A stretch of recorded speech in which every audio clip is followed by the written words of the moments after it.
ரசூலுல்லாஹி ஸல்லல்லாஹு அலைஹி வஸல்லம் அவர்கள் ஒரு ஹதீஸிலே குறிப்பிடுகின்றார்கள். இந்த ஹதீஸ் குதுசி. அன இன்த ظنி அப்தி பி.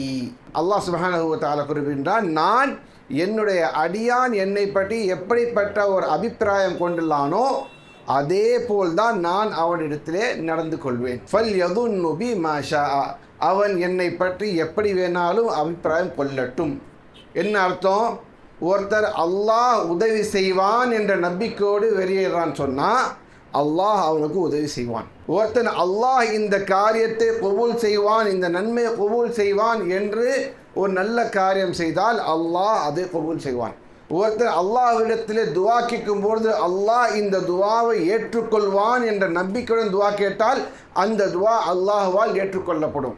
ஒருத்தர் பாவம் செய்துவிட்டு அல்லாஹ்விடத்திலே கையேந்தி அல்லாஹ் நீ மன்னிக்கக்கூடியவர், அல்லாஹ் மன்னிப்பான் என்ற அபிப்பிராயம் கொண்டால் அல்லாஹ் அவனுடைய பாவங்களை மன்னிப்பான். இதுதான் ஒரு முஃமினுடைய உள்ளத்திலே அல்லாஹ்வை பற்றி இருக்க வேண்டிய அபிப்பிராயம்.